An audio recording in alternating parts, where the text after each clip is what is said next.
안녕하세요. 차이나 인사이트입니다. 요즘 여러분도 장 보면서 이런 생각 한 번쯤 하셨죠? 아니, 예전이랑 똑같이 샀는데 왜 총액이 더 나오지? 그 의문 뒤에는 조용히 다가오는 그림자가 있습니다. 바로 중국발 물가 폭등, 차이나플레이션입니다. 중국에서 시작된 작은 불씨. 혹시 이런 뉴스 보셨나요? 중국에서 돼지고기, 비료, 철강 가격이 뛰니까 한국의 외식비, 택배비, 공산품 가격이 줄줄이 오르고 있습니다. 중국 공장 비용이 오르면 그걸 들여오는 한국 가격도 늦게, 하지만 확실하게 따라 오릅니다. 그럼 앞으로 더 오르는 거야?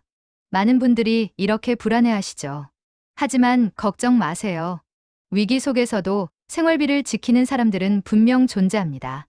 오늘은 그 사람들이 실제로 쓰는 차이나플레이션 시대 생존 전략 5가지를 이야기처럼 들려드릴게요. 첫째, 가성비 소비 전략. 중국 직구로 살아남은 남자의 이야기. 회사원 A씨는 얼마 전까지 매달 생활비가 항상 마이너스였다고 합니다.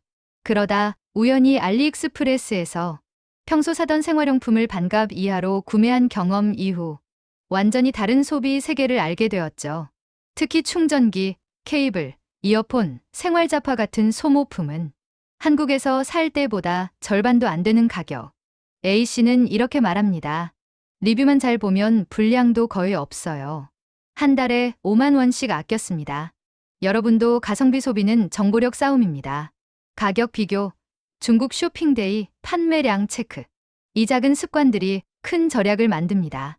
둘째, 짠테크 재테크. 작은 돈이 나를 지켜준다. 직장인 B씨의 지갑에는 항상 3만 원이 남아 있었습니다. 그런데 어느 날 지인이 말했죠. 그거 그냥 통장에 넣어두지 말고 파킹 통장에 넣어봐. 그 말 한마디로 B씨는 매달 남는 돈을 연삼에서 4% 파킹 통장과 단기 ETF 자동 투자에 넣기 시작했습니다. 놀랍게도 1년 후 아끼기만 해서 생긴 돈이 아니라 굴려서 불어난 돈이 되어 있었습니다. 짠테크의 핵심은 많이 버는 사람이 아니라 조금이라도 빨리 시작한 사람이 이긴다는 사실입니다. 셋째, 관계 지출 최소화. N차 소비에서 빠져나온 여자. 30대 직장인 C씨는 모임만 하면 매달 15만 원에서 20만 원이 사라졌습니다. 회식, 동창회, 생일, 선물 끝이 없었죠. 그러던 어느 날 중국 20대들이 하는 말이 눈에 들어왔습니다. 관계 소비보다 셀프 케어. 그 말을 계기로 C씨는 필요한 모임만 나가고 나머지 시간은 혼자 운동하고 취미를 즐겼습니다. 놀랍게도 지출도 줄고 스트레스까지 줄었죠. 차이나플레이션 시대에는 사회적 지출이 가장 크게 새는 구멍입니다. 넷째, 정부 지원 정책 활용. 숨겨진 돈 찾기로 29만 원 건진 연인. 커플 D씨와 E씨는 생활비가 너무 빠듯해 한번 숨은 환급금 찾기를 해봤습니다. 통신비, 미환급, 카드 포인트 통합 조회, 보험금, 숨은 환급, 국세지방세 미환급금, 근로장려금 가능 여부. 결과는 놀라웠습니다. 둘이 합쳐 29만 원이 나왔습니다. 돈을 버는 것도 중요하지만 잊고 있던 내 돈을 찾는 것은 빠르고 더 현실적입니다. 다섯째, 계획적 소비 습관. AI가 알려준 충격적인 소비 패턴. 마지막으로 회사원 F씨는 자신의 충동 구매를 억제하기 위해 AI 가계부 앱을 깔았습니다. 한 달 후 앱이 알려준 분석 결과는 딱 하나. 당신은 스트레스 받을 때 배달앱에 2배 더 소비합니다.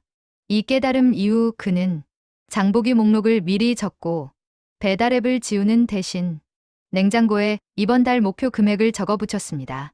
그리고 드디어 첫 번째 흑자 달을 만들었습니다. 계획적 소비의 핵심은 나의 소비 패턴을 아는 것입니다. 알게 되면 고치는 건 생각보다 훨씬 쉽습니다. 위기 속에서 더 강해지는 소비자. 자, 오늘 이야기 정리해 볼까요? 가성비 소비, 짠테크 재테크, 관계 지출 최소화, 정부 지원 정책 활용, 계획적 소비 습관.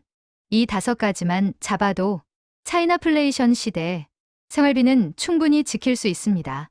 다음 영상에서는 한국 경제를 위협하는 중국발 요소는에 대해서 숫자와 실제 데이터로 아주 쉽게 풀어드리겠습니다. 바로 이어서 시청해주세요.